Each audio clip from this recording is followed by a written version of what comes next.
이스라엘 백성들은 전통적으로 세 개의 절기를 지켜왔고 오늘까지도 이 절기를 지키고 있는데요.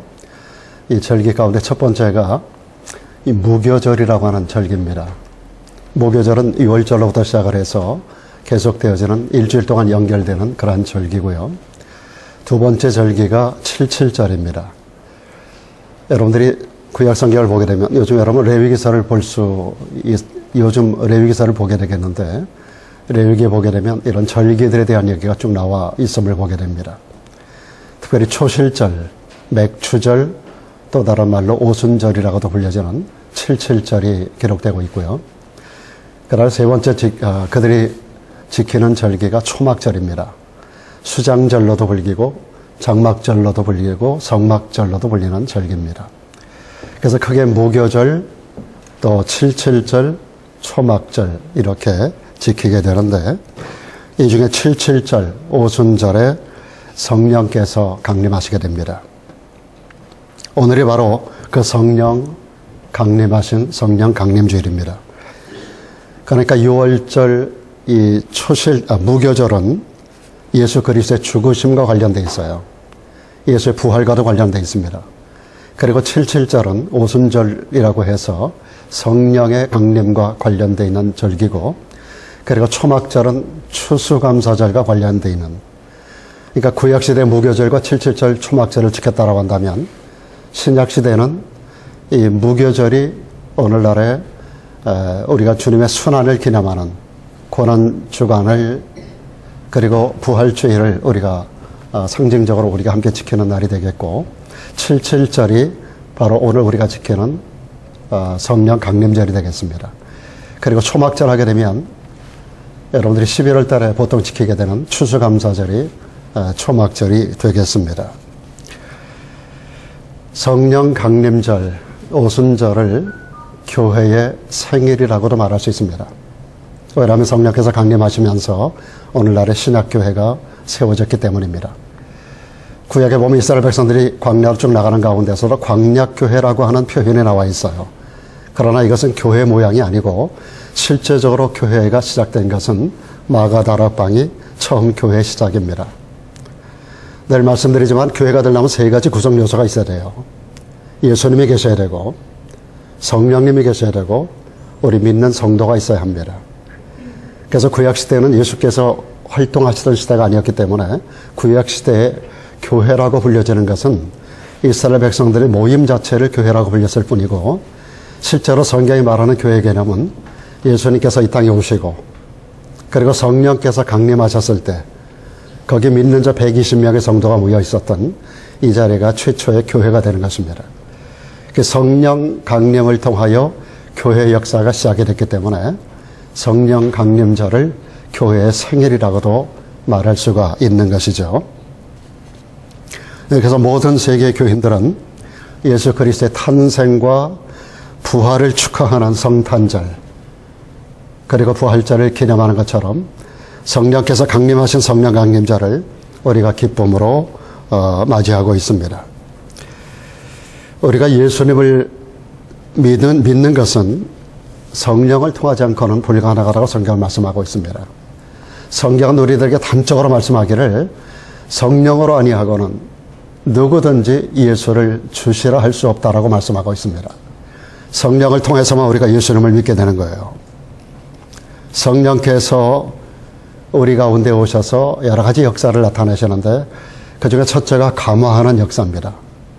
성령의 감화 감동, 목사님들 축도하지 않습니까? 이 감화라고 하는 것이 우리 인간의 정체성을 드러내준다라고 하는 의미가 되겠습니다. 우리 인간은 스스로 자기가 누구인지를 알지 못하고 살아요. 인간은 죄인임에도 불구하고 죄인인 줄로 알지 못하고 살아갑니다. 인간이 죄인인 걸 깨우쳐주는 것이 성령의 감화하는 기능입니다. 그래서 성령께서 감동하시고 감화하시면서 우리 인간이 죄인인 걸 깨닫게 돼요. 죄인인 걸 깨달은 영혼은 구원을 목말라 하게 됩니다. 구원을 추구하게 됩니다. 그런데 우리 인간이 스스로 구원받을 수 없는 존재라는 사실을 성령께서 감동하셔서 알려주는 거예요. 너는 구원받을 수 없는, 영원히 형벌받을 수 없는 죄인이야 라고 하는 것을 규정해 주는 것이 성령의 감화 감동하는 역사입니다. 그래서 성령께서 우리들에게 그런 사람들이 필요로 하는 것이 바로 예수 그리스도의 구원이라는 사실을 알게 돼요. 그래서 여러분들이 성령으로 하지 아니하면 예수를 믿을 수가 없는 거예요. 성령으로 하지 아니하면 예수님을 구주와 주님으로 부를 수도 없고 영접할 수가 없는 것입니다. 그분이 우리의 구주가 되고 우리 주님의 되신다라고 하는 것을 여러분들이 믿으시면 아멘 하십시다. 여러분의 아멘 할 수 있는 근거는 바로 성령의 감화하기 때문, 감동하기 때문임을 우리가 기억을 해야 됩니다. 성경에 나타나고 있는 성령의 역사는 예수님을 구주와 주님으로 영접하게 하는 일만 하는 게 아닙니다. 성령이 하는 일이 대단히 많이 있어요. 성령은 기름같이 역사하신다라고 하는 표현이 있습니다. 성령이 역사하시면 사람들의 마음이 부드러워집니다. 저는 때때로 어떤 사람들의 깨진 가정을 위해서 기도할 때, 상한 감정을 가지고 살아가는 사람, 이런 사람들을 위해서 기도할 때 성령의 만져주심을 바라며 제가 그들의 마음을 부드럽게 해달라고 그런 기도를 많이 합니다. 이게 바로 성령의 기능입니다. 성령이 기름같이 역사하신다라고 말씀하고 있어요. 그래서 성령께서 우리 가운데 역사하시면 우리 마음이 부드러워지는 거예요. 그래서 사람의 강팍함이 깨지고 무너져 나가는 그런 역사들이 일어나게 되는 거죠. 또 사람을 변화시켜서 새 사람이 되게 하는 것이 성령의 기능입니다. 뿐만 아니라 성령이 오시면 우리를 모든 진리 가운데로 인도하신다라고 말씀하십니다. 주님께서 말씀하시기를 I am the truth라고 말씀하세요. 내가 진리라고 말씀하세요. 성령이 오셔서 우리를 모든 진리 가운데로 인도하신다는 것은 우리를 예수 그리스도께로 인도하신다라는 의미가 되겠습니다. 그리고 성령이 우리에게 오시면 능력을 주십니다. 그래서 우리가 힘 있는 성도로 살아갈 수 있도록 역사하십니다. 또 성령은 우리들에게 평안함을 주시고 우리를 인도하시고 우리의 모든 삶을 승리의 길로 역사하시는 것입니다. 그리고 우리를 인도하시되 영원한 천국까지 우리의 영혼을 인도해 가시는 것입니다. 그리고 이 땅을 살아가는 동안에 그분의 이름의 의미가 강조하고 있는 것처럼 우리를 떠나지 않습니다. 영원히 우리와 함께 하신다라고 말씀하고 있어요.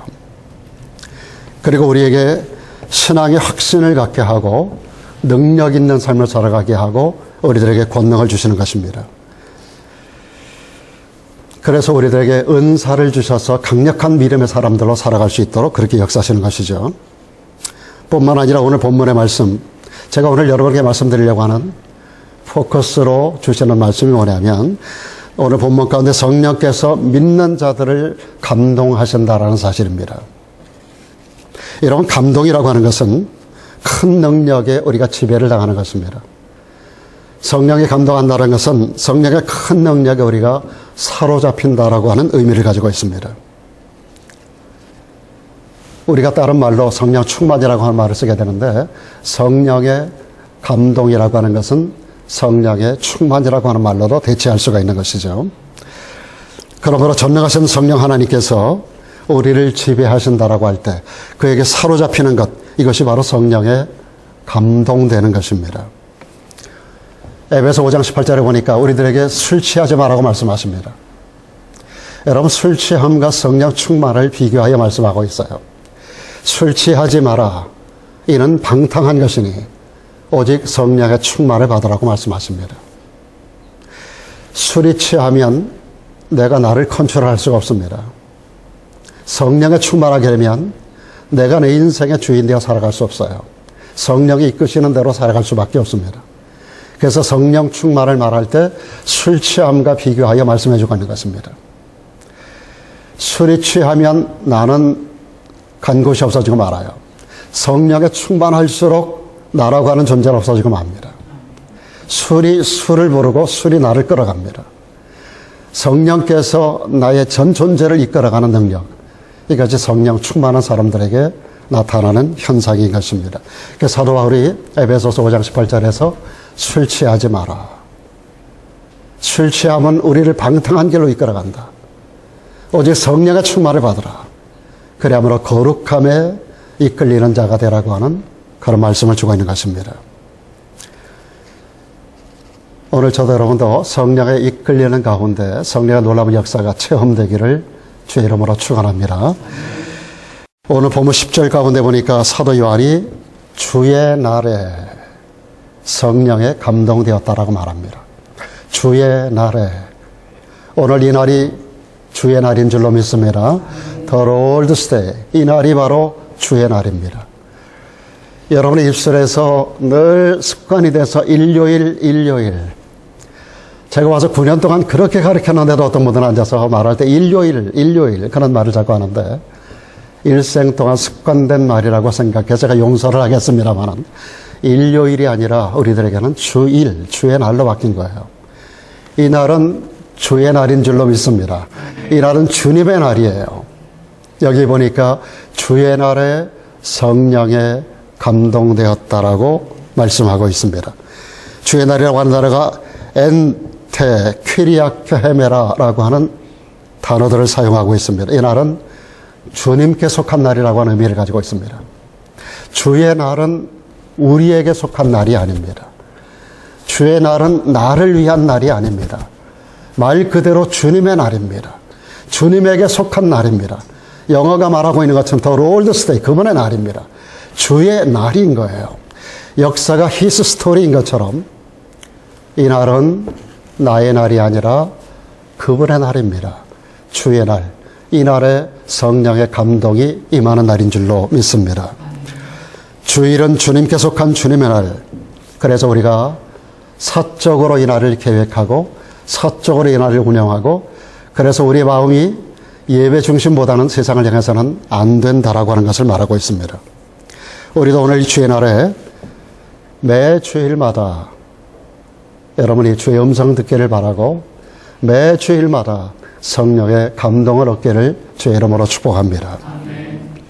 우리가 성령께 감동이 되면 어떤 역사들이 일어날까요? 성령의 감동이 되면 어떤 놀라운 일들이 우리 가운데 일어날까요? 오늘 본문 가운데 사도 요한에게 나타났던 사건.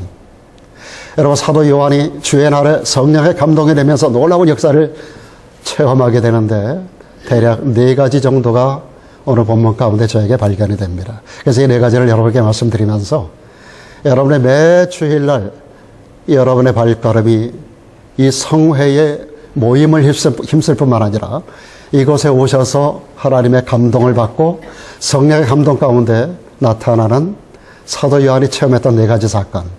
이 사건이 여러분에게도 매 주일마다 체험되기를 축복합니다. 오늘 본문에 보니까 성령에 감동된 사도 요한이 4가지 사건을 체험하는 걸 볼 수가 있는데 제일 먼저 사도 요한이 성령에 감동될 때 어떤 일이 일어났어요? 나팔소리 같은 큰 음성을 듣게 됩니다. 여러분 10절을 다시 보시면 주의 날에 성령에 감동하여서 어떻게 됐어요? 내 뒤에서 나는 나팔소리 같은 큰 음성을 들었다라고 말씀하고 있습니다.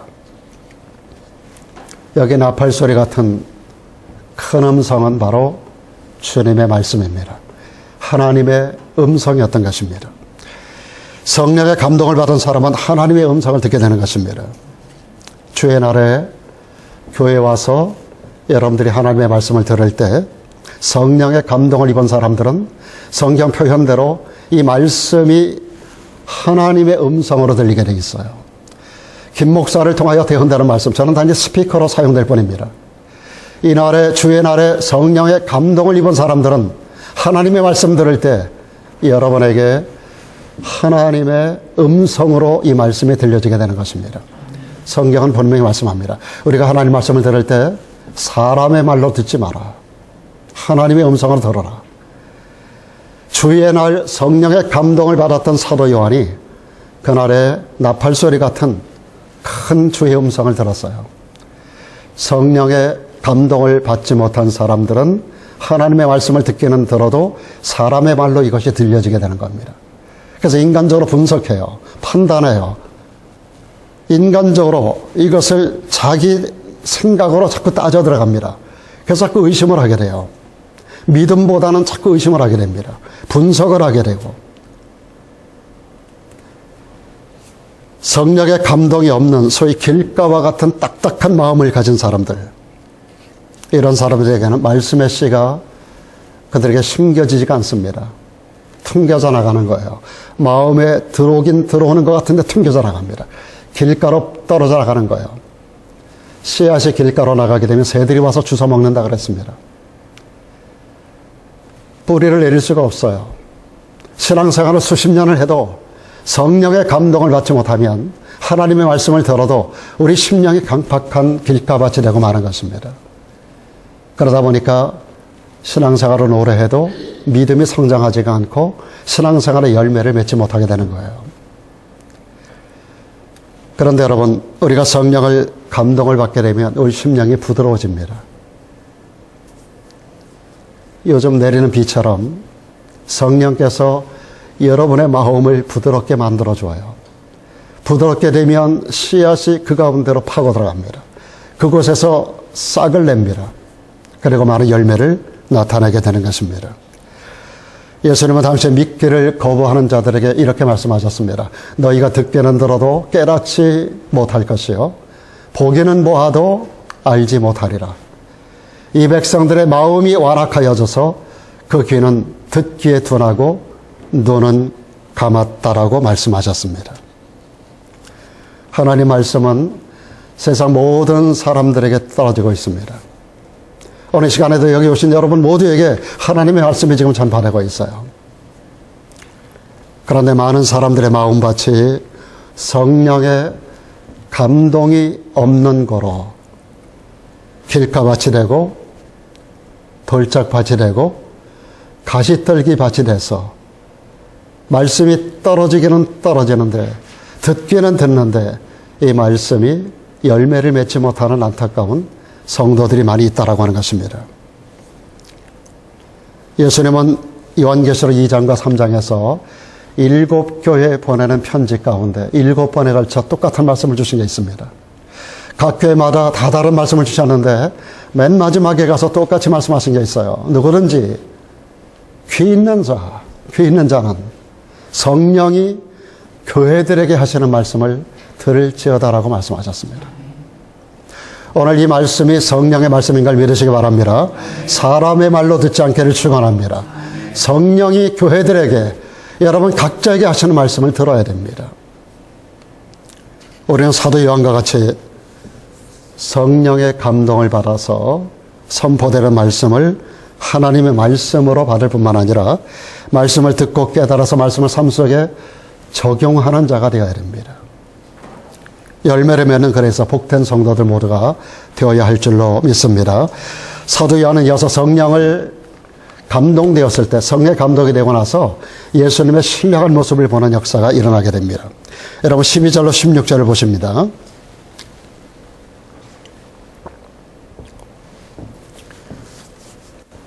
그가 성령의 감동을 받고 몸을 돌이켜 나더러 말한 음성을 알아보려고 하여 돌이킬 때 뒤에서 큰 음성이 들렸지 않습니까?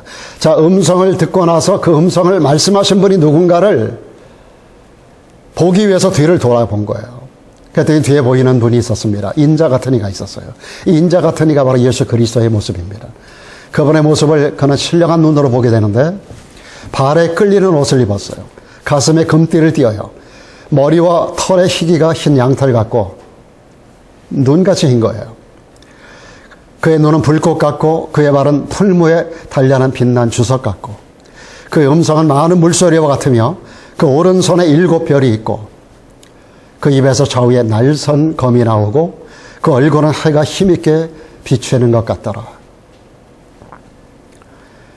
주의 날에 성령의 감동을 받은 사도 요한이 나팔소리 같은 큰 음성이 뒤에서 나는 소리를 듣고 자기도 모르게 뒤를 돌아본 거예요. 이 음성이 누구의 음성인가?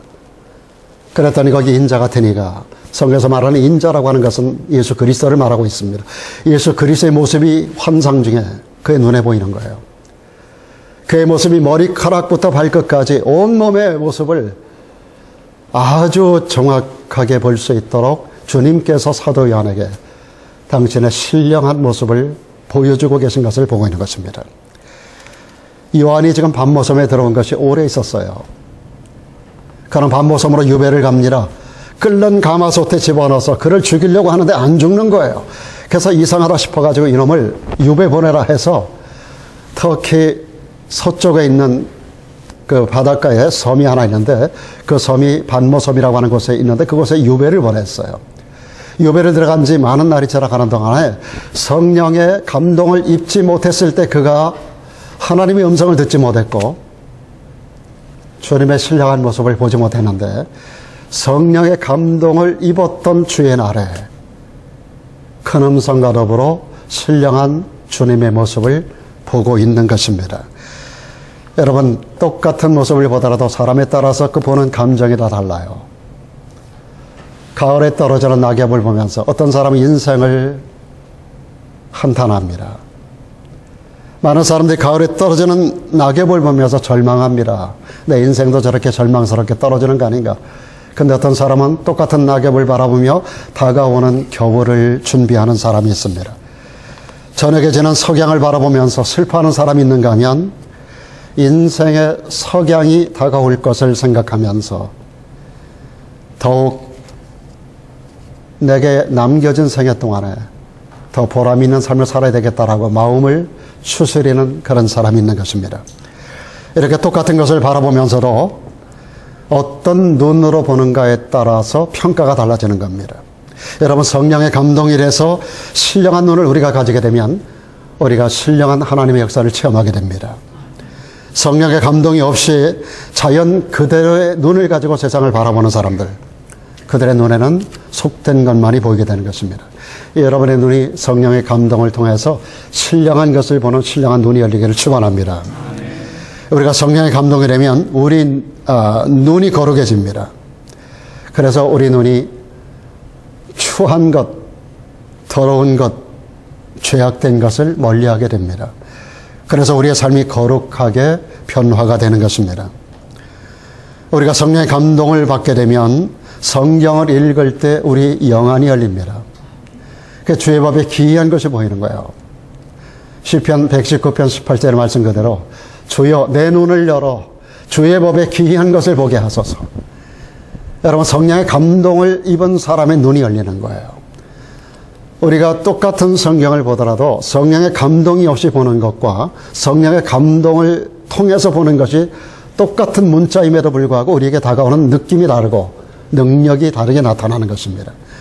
그래서 우리가 성령의 감동 가운데 성경을 보게 되면 눈이 열리는 거예요. 여러분, 영의 귀가 있고 육의 귀가 있어요. 영의 눈이 있고 육의 눈이 있어요.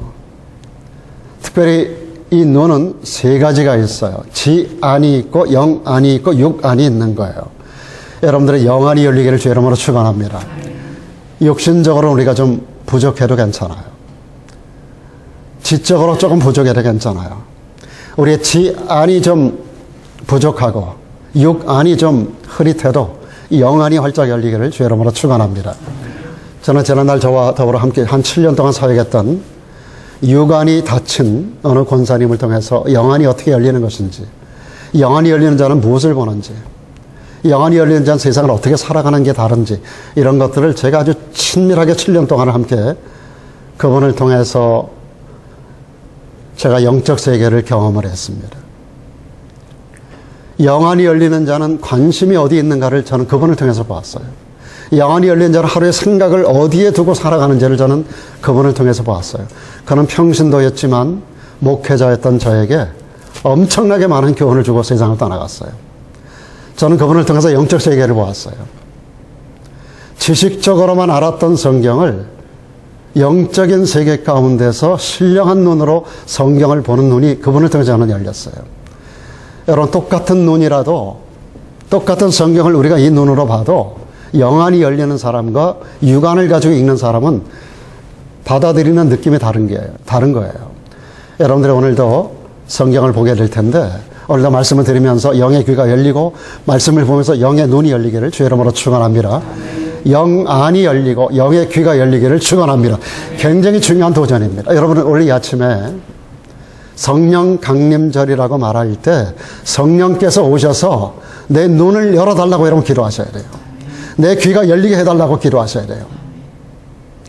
여러분, 하나님의 말씀을 제자들이 전하러 갔을 때 어떤 지역에 있는 사람들은 너희가 믿을 때 성령을 받았느냐 할 때 성령이 있음을 알지도 못하는 사람들이었었어요.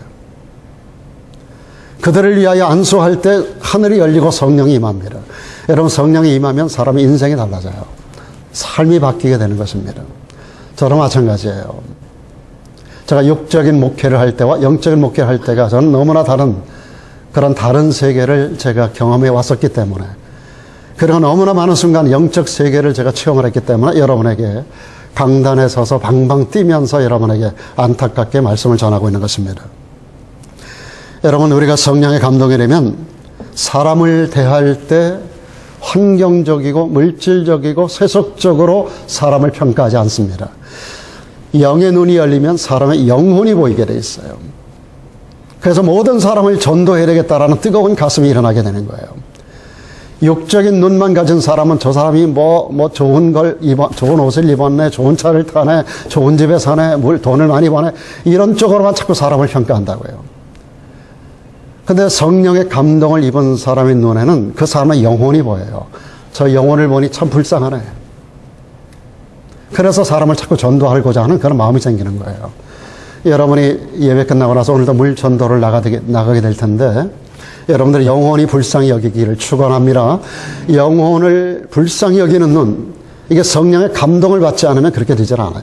여러분, 사도 바울이 왜 그렇게 죽는 날까지 목숨 걸고 복음 들고 나가서 마지막 그 목이 절달돼서 순교하는 현장에 갈 때까지 정말 피 맺힌 절규를 외치는 것 같이 그가 그리스도의 영광의 복음을 전했을까요? 이 복음이 모든 영혼을 구원하는 능력임을 그가 알았고, 그의 눈이 열리면서 성령의 역사가 그 앞에 전개되는 것을 그가 날마다 체험을 했기 때문에 그래요. 그래서 그 눈에는 세상의 왕이 되었든지 아그리빠 왕으로부터 시작해서 물가에 있었던 여인들에 이르기까지 그 눈에는 모든 사람들이 구원받아야 할 한 영혼이었을 뿐입니다. 높고 낮음이, 물질이 많고 적음이 그에게 문제가 되지 않았어요. 그는 누구 앞에서도 만나면 세속적인 얘기를 한 적이 없어요. 하나님의 말씀, 그동안에 가지고 있었던 모든 것을 그는 다 배설물로 여기고 말았어요. 최고의 지식을 가졌던 그가 지식세계는 아무것도 아니라는 걸 깨달아요. 최고의 모든 세상적인 것을 다 가질 수 있었던 그가 모든 것을 다 배설물로 여겨요. 다른 거 아닙니다. 그의 눈이 열리고 보니까, 그의 이 눈이 열리고 보니까 세상을 보는 눈이 달라지는 거예요. 돈 갖고 사람을 평가하지 않는 거예요. 단지 구원받아야 할 불쌍한 한 영혼일 뿐이었었던 거예요. 그래서 그는 모든 사람을 향하여 때를 얻든지 못 얻든지 전도하는 일을 힘썼던 것입니다. 여러분 눈앞에 다가오는 카스터마들을 향해서, 여러분 눈앞에 다가오는 형제와 친구들을 향해서, 여러분들 오늘도 옷깃을 스치는 수많은 사람들, 그들과의 만남 속에 그 외적인 외모를 보지 마시고 여러분의 영안이 열리는 대로 그들의 영혼이 불쌍히 여김받아요. 그들의 영혼을 향하여 무언가 하고 싶은 이야기, 은혜 복음을 증거하는 도구들로 살기를 축원합니다. 여러분, 우리가 성령의 감동이 되면 또 신령한 눈이 열려서 하나님께로부터 오는 도우심의 손길을 보게 됩니다. 그래서 이렇게 고백을 하게 됩니다. 내가 산을 향하여 눈을 들리라. 여러분, 이 눈을 들어 산을 바라보는 게 아닙니다. 산을 향하여 눈을 들리라. 나의 도움이 어디서 올까? 나의 도움이 천지를 지으신 여호와에게서로다. 여러분, 눈이 열려서 여러분에게 도움을 주시는 하늘 하나님의 손, 하늘 하나님의 역사, 하늘 하나님께로부터 내려오는 하늘의 신령한 역사를 보는 눈이 열리기를 주 이름으로 축원합니다. 이어서 사도 요한은 성령의 감동이 되었을 때 그는 죽은 자와 같이 되었습니다.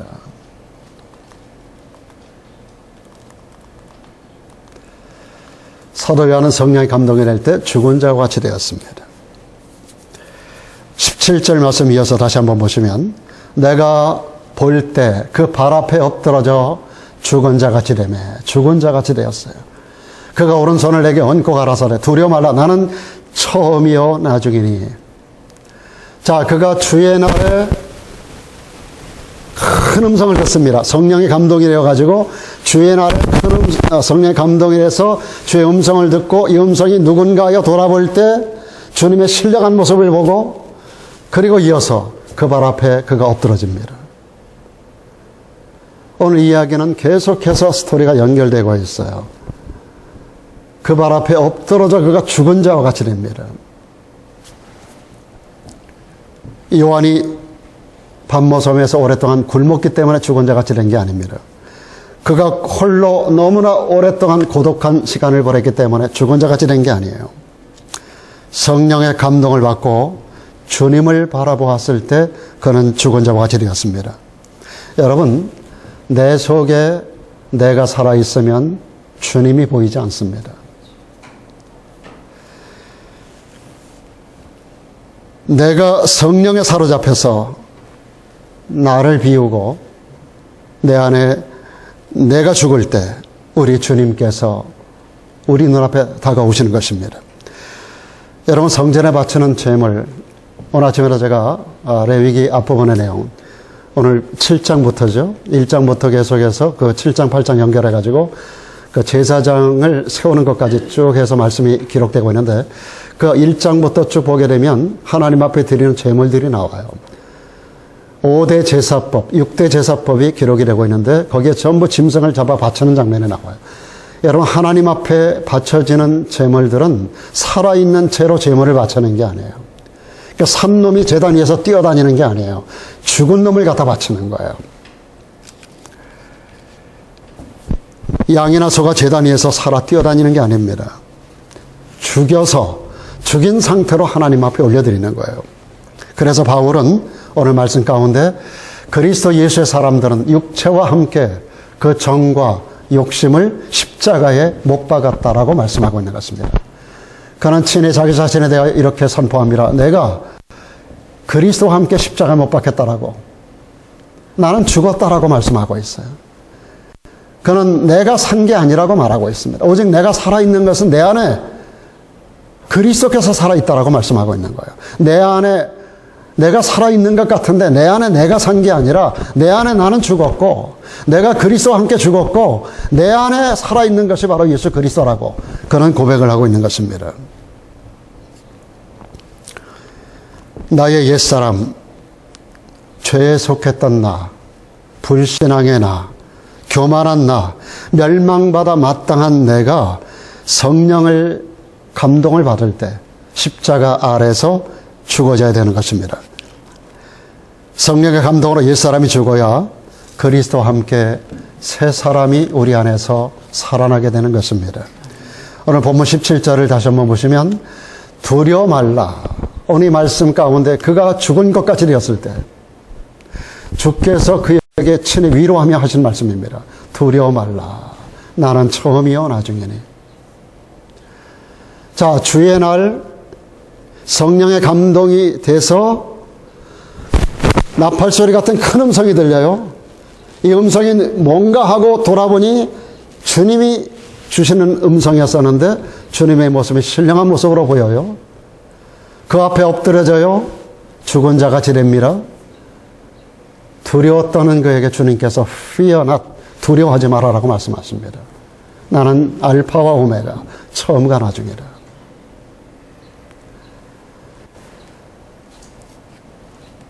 우리도 성령으로 감동을 받게 되면 주님 앞에 죽은 자같이 되게 되고 그래서 나를 비우게 되고 그래서 주님의 오른손이 우리에게 얹어지게 되는 줄로 믿습니다. 여러분, 두려워 말라라고 주님 말씀하실 때 주님의 오른손이 그분에게 얹어지는 거예요. 요한에게. 두려워하지 마라. Fear not. 나는 처음이요 나중이야. 나는 알파와 오메가야. 나는 시작과 끝이야.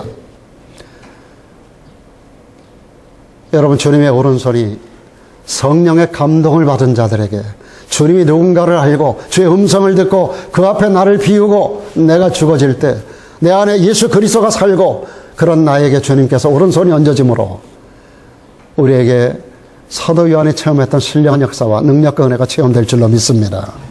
주님의 오른손은 능력을 상징하고 새로운 창조를 상징하고 있습니다.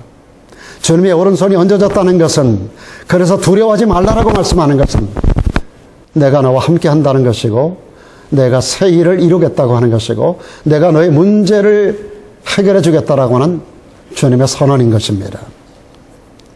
주님의 오른손이 닿는 곳에 지금도 기적이 일어납니다.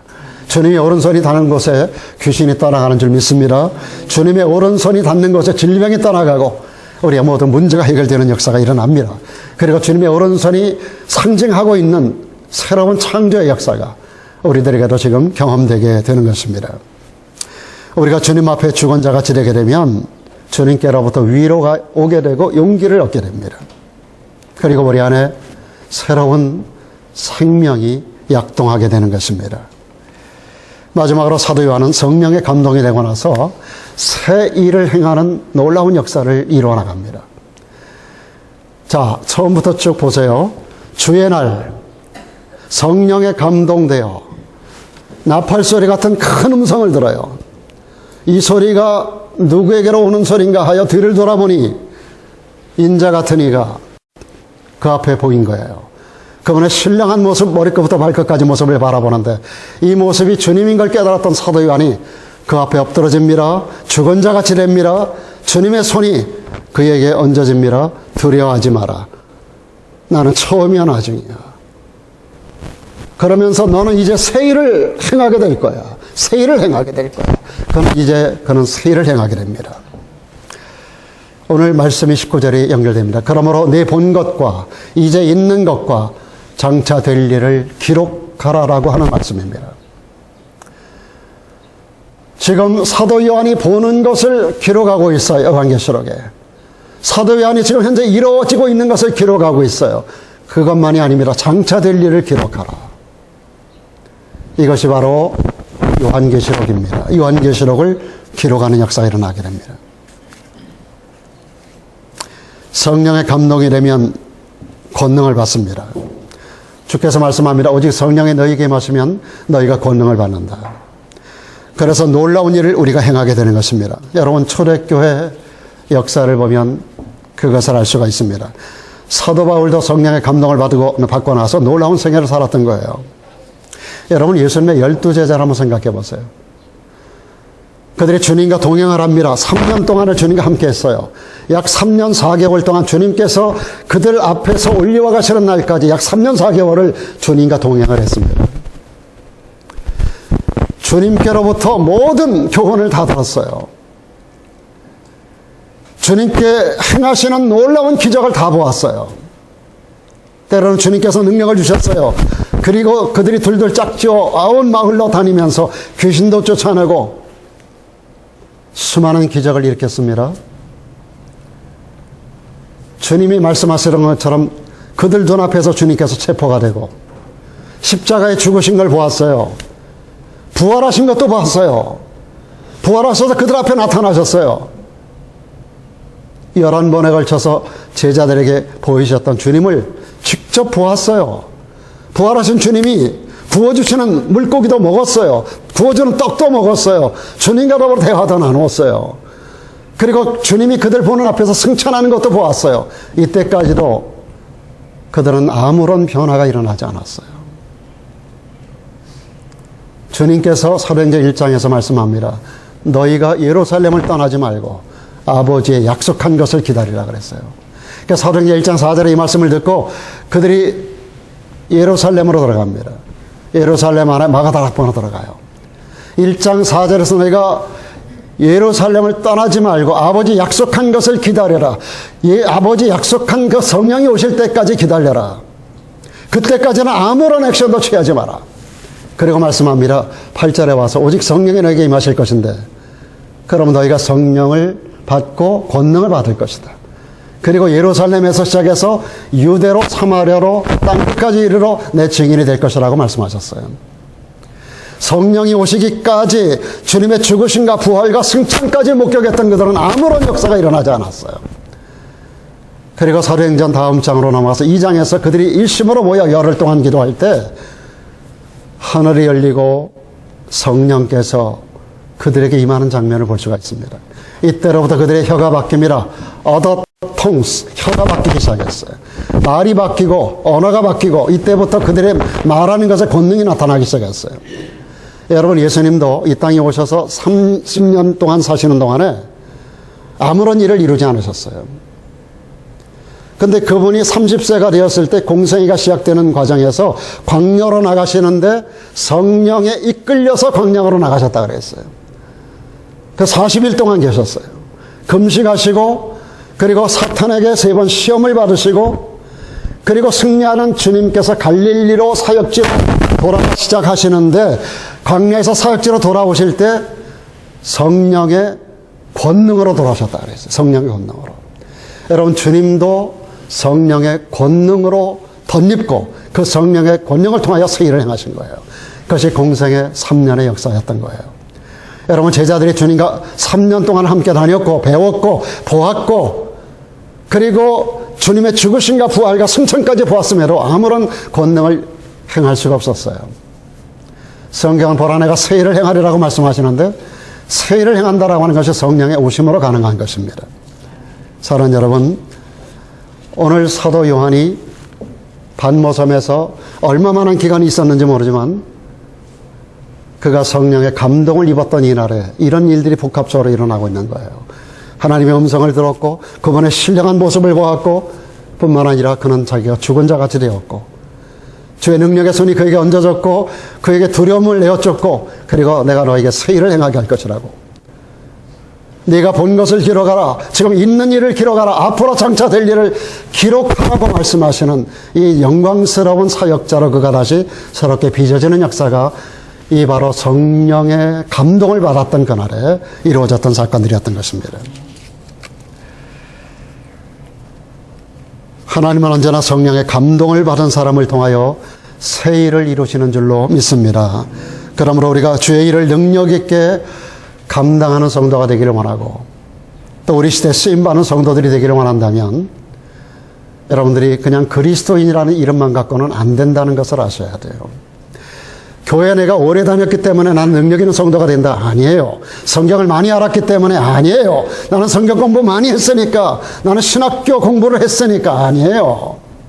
성령의 감동이 있기 전까지는 우리는 능력 있는 자가 될 수 없습니다. 주님의 기적을 볼 수 없어요.